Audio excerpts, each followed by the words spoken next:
हरे कृष्णा। कार्तिक मास व्रत कथा के 7वें अध्याय में नारद जी कार्तिक मास के व्रतों के नियमों के बारे में बता रहे हैं। साथ ही कौन सी तिथि को कौन सा भोजन करना चाहिए और क्या नहीं करना चाहिए। कार्तिक मास का व्रती सदा ब्रह्मचर्य से रहे, पृथ्वी पर शयन करे और दिन के चौथे पहर को केवल एक बार पत्तल पर खावे।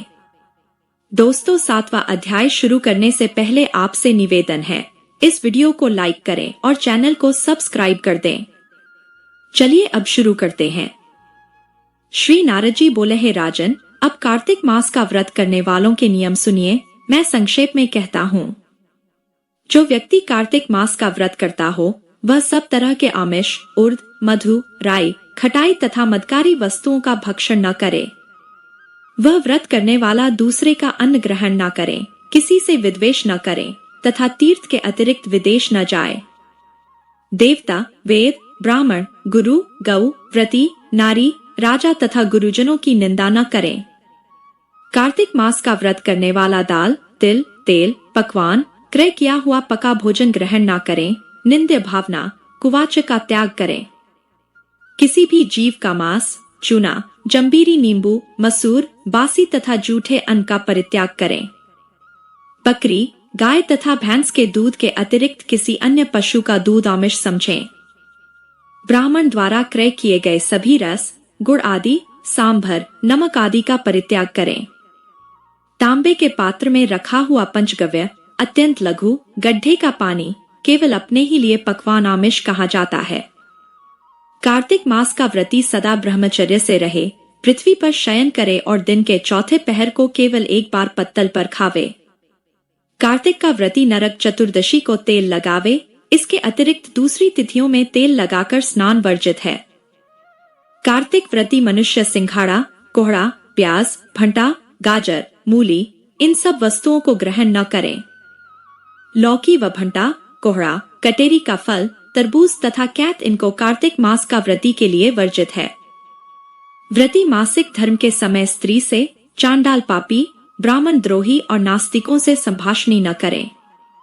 मनुष्यों, कुत्तों तथा कौओं द्वारा दृष्ट पका भोजन, सूतक के समय का पका भोजन, 2 बार पकाया हुआ जला अत्र न खावे।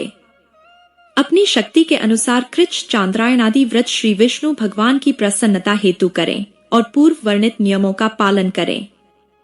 कार्तिक व्रत करने वाला प्राणी प्रतिपदा को कुम्हड़ा, द्वितीया को कटहल, तृतीया को तरुणी स्त्री, चतुर्थी को मूली, पंचमी को बेल, षष्ठी को तरबूज, सप्तमी को आंवला, अष्टमी को नारियल, दशमी को लौकी, एकादशी को परवल, द्वादशी को बेर, त्रयोदशी को भंटा, चतुर्दशी को गाजर तथा पूर्णिमा को शाक ये वस्तुएं तथोक्त तिथियों में न खाए और रविवार को आंवला का भक्षण न करें। व्रती इन शाकों में से या और वर्जित शाकों में से कोई शाक खाना चाहे तो ब्राह्मण को देकर खावे। यही विधान माघ मास के व्रत के लिए भी है। देवोत्थापिनी एकादशी में पूर्वोक्त विधानानुसार नृत्य, जागरण, गायन वादन आदि करे। इस प्रकार विधिवत व्रत करने वाले व्रती को देखकर यम के दूत जैसे सिंह की गर्जना से हाथी भाग जाते हैं, उसी तरह वहां से भाग जाते हैं। यह कार्तिक व्रत सब व्रतों में श्रेष्ठ है। इसके अतिरिक्त जितने व्रत यज्ञ आदि हैं, वे शत संख्या होकर भी इसकी तुलना नहीं कर सकते, क्योंकि यज्ञ करने वाले प्राणी केवल स्वर्ग में ही निवास करते हैं, किंतु कार्तिक व्रती उससे श्रेष्ठ बैकुंठ लोक में जाते हैं। इस जगत में भुक्ति मुक्ति दाता जितने भी पुण्य क्षेत्र हैं, वे सब कार्तिक व्रती के शरीर में निवास करते हैं। खराब सपने, मनसा, वाचा और कर्मणा किसी प्रकार का भी पाप हो, वह सब कार्तिक व्रत करने वाले प्राणी को देखते ही नष्ट हो जाते हैं। जिस प्रकार राजा की रक्षा उनके सेवक अंगरक्षक लोग करते हैं, उसी भांति कार्तिक व्रत करने वाले की रक्षा विष्णु भगवान की आज्ञा से इंद्रादिक देवता करते हैं। विष्णु भगवान का व्रत यानी कार्तिक व्रत करने वाले मनुष्य जहाँ कहीं भी वर्तमान रहता है वह पूजित होता है। वहाँ पर ग्रह, भूत और पिशाच आदि कोई भी नहीं रहने पाते। विधि विधा सहित कार्तिक व्रत करने वाले मनुष्य के पुण्य का वर्णन 4 मुख वाले ब्रह्माजी भी कहने में असमर्थ हैं। यह विष्णु यानी कार्तिक व्रत संपूर्ण पापों का नाश करने वाला, पुत्र, पौत्र, धन तथा धान्य को उन्नत करने वाला है। यह कार्तिक व्रत जो मनुष्य करता है उसको तीर्थ में जाने, तीर्थ की सेवा करने से क्या उद्देश्य। उसको सब पुण्य फल कार्तिक व्रत से ही प्राप्त हो जाते हैं। तो दोस्तों, ये था कार्तिक मास कथा का अध्याय 7। उम्मीद है आपने बेहद पसंद किया और समझा होगा। एक बार फिर से निवेदन है, वीडियो को लाइक करें और चैनल को सब्सक्राइब करें। आइए अब सुनते हैं कार्तिक मास की दूसरी कथा। एक नगर में एक ब्राह्मण दंपत्ति रहते थे। वे दोनों प्रतिदिन 7 कोस दूर गंगा और यमुना नदी में स्नान करने जाते थे। इतनी दूर आने जाने से ब्राह्मण की पत्नी थक जाती थी। एक दिन उसने अपने पति से कहा कि हमारा एक पुत्र होता तो कितना अच्छा रहता। पुत्र के बहू आती तो हमें घर वापस जाने पर खाना बना हुआ मिलता और बहू घर का काम भी कर देती। अपनी पत्नी की बात सुनकर ब्राह्मण ने कहा कि तूने बात तो सही कही है, चल मैं तेरे लिए बहू ला ही देता हूँ। ब्राह्मण ने कहा कि एक पोटली में आटा डालकर कुछ मोहरे रख दे। ब्राह्मण के कहे अनुसार उसने पोटली बांध कर दे दी। पोटली लेकर ब्राह्मण चला गया। ब्राह्मण को सफर के दौरान यमुना के किनारे बहुत ही सुंदर लड़कियां दिखाई दी। वे रेत में घर बनाकर खेल रही थी। उनमें से एक लड़की ने कहा कि मैं अपना घर नहीं बिगाड़ूंगी, मुझे तो रहने के लिए ये घर चाहिए। लड़की की बात सुनकर ब्राह्मण मन ही मन सोचने लगा कि बहू बनाने के लिए यही लड़की उचित है। जब वह लड़की जाने लगी तो ब्राह्मण भी उसके पीछे पीछे उसके घर तक चला गया। वहां जाकर ब्राह्मण ने उस लड़की से कहा, बेटी, कार्तिक मास चल रहा है इसलिए मैं किसी के घर खाना नहीं खाता, मैं अपने साथ आटा लेकर आया हूँ। तुम अपनी माता से पूछो कि क्या वह मेरे लिए आटा छानकर 4 रोटी बना देगी। यदि वह मेरा आटा छानकर रोटी बनाएगी तो मैं रोटी खा लूंगा।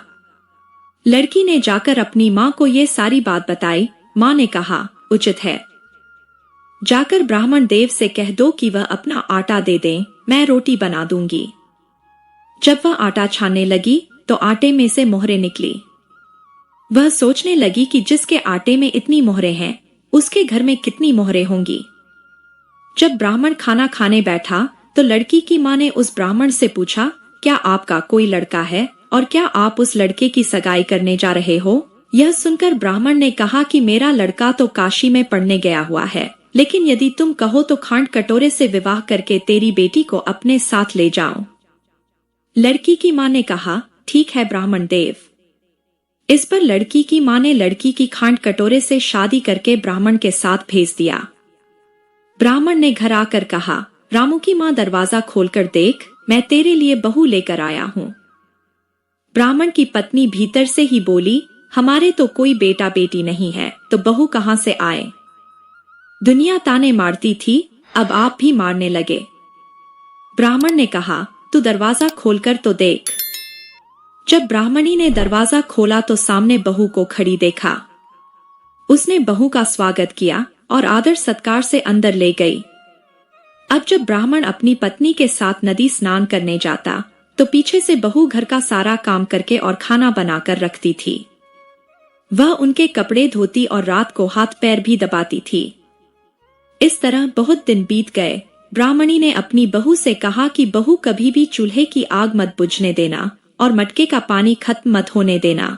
परंतु एक दिन चूल्हे की आग बुझ गई। यह देखकर बहू घबरा गई और भागी भागी अपनी पड़ोसन के पास गई और कहा कि मेरे चूल्हे की आग बुझ गई है, मुझे थोड़ी आग चाहिए। मेरे सास ससुर सुबह 5 बजे से गए हुए हैं, वह थके हुए घर आएंगे, इसलिए मुझे उनके लिए खाना बनाना है।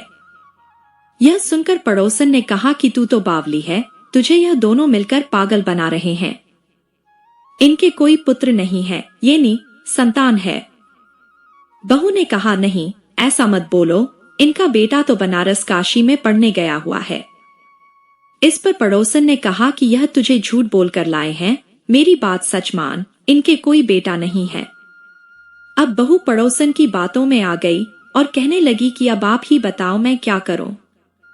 पड़ोसन ने कहा कि करना क्या है, जब तुम्हारे सास ससुर आए तो जली हुई रोटियां बनाकर देना और बिना नमक की दाल बनाकर देना। खीर की कड़छी दाल में और दाल की कड़छी खीर में डाल देना। पड़ोसन ने उसे अच्छे से सिखा पढ़ा दिया। फिर जब उसके सास ससुर घर आए तो उसने ना तो उनका आदर सत्कार किया और ना ही उनके कपड़े धोए। जब उसने सास ससुर को खाना दिया तो सास बोली, बहू आज यह रोटियां जली हुई क्यों है और दाल भी अलूनी है। तब बहू ने पलटकर कहा कि एक दिन ऐसा खाना खा लोगे तो कुछ बिगड़ नहीं जाएगा तुम्हारा। सास ससुर को खरी खोटी सुनाकर वह फिर से पड़ोसन के पास गई और बोला कि अब आगे क्या करना है। पड़ोसन ने कहा कि अब तुम सातों कोठों की चाबी मांग लेना। अगले दिन जब भी स्नान करने के लिए जाने लगे तो बहू अड़ गई कि मुझे तो सातों कोठों की चाबी चाहिए। तब ससुर ने कहा कि इसे चाबी दे दो। तब सास ने बहू को चाबी दे दी। सास ससुर के जाने के बाद जब बहू ने दरवाजे खोले तो देखा कि किसी में अन्न भरा है, किसी में धन भरा है और किसी कोठे में बर्तन पड़े हैं।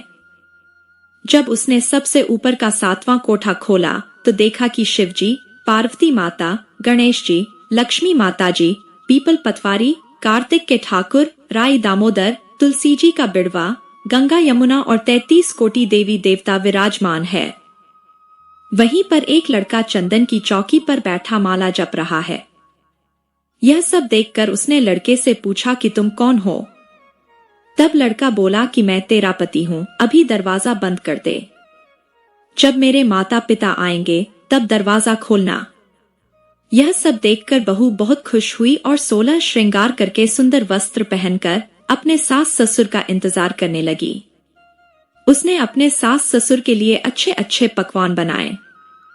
जब उसके सास ससुर घर पर आए तो उसने उनका आदर सत्कार किया और प्रेमपूर्वक खाना खिलाया और हाथ पैर दबाने लगी।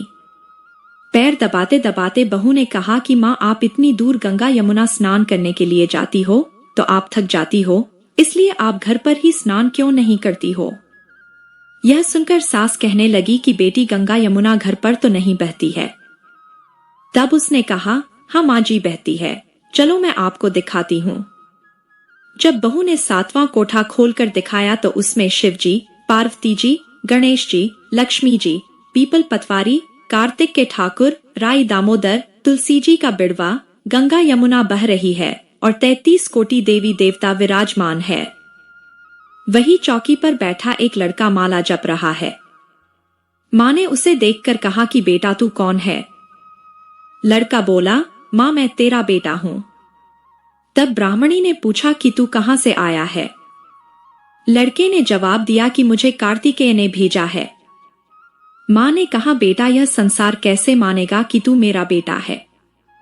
माँ ने कुछ विद्वान पंडितों से मदद मांगी। पंडितों ने कहा इस पार बहू बेटा खड़े हो जाएं और उस पार माँ खड़ी हो जाए। माँ ने चमड़े की अंगिया पहनी हो और छाती में से दूध की धार निकलकर बेटे की दाढ़ी मूछ भीगे और पवन पानी से गठजोड़ा बंधे, तब मानेंगे कि यह इस माँ का ही बेटा है। उसने ऐसा ही किया। चमड़े की अंगिया फट गई और छाती में से दूध की धार निकलकर बेटे की दाढ़ी मूछ भीग गई। पवन पानी से बहू बेटे का गठजोड़ बंध गया। यह सब देखकर ब्राह्मण और उसकी पत्नी की खुशी का ठिकाना ना रहा। तो यह थी कार्तिक मास की कथा। हे कार्तिक के ठाकुर, जैसे ब्राह्मण और ब्राह्मणी को बहू बेटा दिया वैसे सबको देना। कार्तिक मास की कथा कहने, सुनने और हुंकारा भरने वाले सब पर कृपा करना।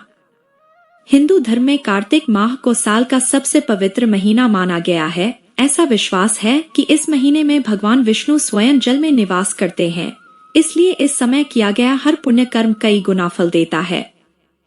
कहा जाता है कि कार्तिक मास में तड़के उठकर स्नान, पूजा, दीपदान और दान करने से मन को शांति मिलती है और जीवन में सुख समृद्धि बढ़ती है। इस महीने की विशेषता यह भी है कि इसमें देवउठनी एकादशी आती है, जब भगवान विष्णु 4 महीने के शयन के बाद उठते हैं। कार्तिक मास में स्नान का बहुत महत्व है। वे कहते हैं कि जब सुबह के समय आकाश में तारे दिखाई देते हैं, उसे ब्रह्मा मुहूर्त कहा जाता है। इस पवित्र समय में स्नान करना चाहिए। यदि किसी को गंगा या यमुना जैसी पवित्र नदियों में स्नान करने का अवसर मिले तो यह सर्वोत्तम है, क्योंकि वहां स्वयं भगवान का वास माना गया है। लेकिन अगर नदी उपलब्ध न हो तो घर में ही बाल्टी में गंगाजल मिलाकर स्नान करना भी उतना ही फलदायी होता है। स्नान के बाद भगवान शालिग्राम और तुलसी माता का पूजन करना चाहिए। शालिग्राम को भगवान विष्णु का ही स्वरूप माना गया है। तुलसी के पौधे की पूजा से सौभाग्य और घर में समृद्धि आती है। कार्तिक मास में आंवले के वृक्ष का पूजन भी मोक्ष देने वाला होता है। ऐसा करने से जीवन में पापों का नाश होता है और आत्मा को शांति मिलती है। इस महीने में 2 महत्वपूर्ण एकादशियां आती हैं, रमा एकादशी और देवउठनी एकादशी। देवउठनी एकादशी के दिन भगवान विष्णु के साथ तुलसी माता का विवाह होता है। यह दिन विशेष रूप से शुभ माना जाता है। कार्तिक मास में सूर्योदय से पहले स्नान कर भगवान की पूजा करनी चाहिए। भाई बहनों को चाहिए कि वे सुबह 6 बजे से पहले स्नान कर लें और मंदिर जाकर भगवान शालिग्राम का पूजन करें। यह सबसे बड़ा पुण्य है। ऐसा करने से जीवन में सुख समृद्धि आती है, घर धन धान्य से भर जाता है और पापों का नाश होता है। कार्तिक मास का हर दिन शुभ कर्मों के लिए अवसर लेकर आता है। इस महीने में स्नान, दान, तप और दीपदान करने से न केवल सांसारिक सुख मिलते हैं, बल्कि व्यक्ति वैकुंठ लोक का अधिकारी भी बन जाता है। तो दोस्तों, वीडियो को लाइक करें, चैनल को सब्सक्राइब करें और कमेंट में जय श्री कृष्णा अवश्य ही लिख दें।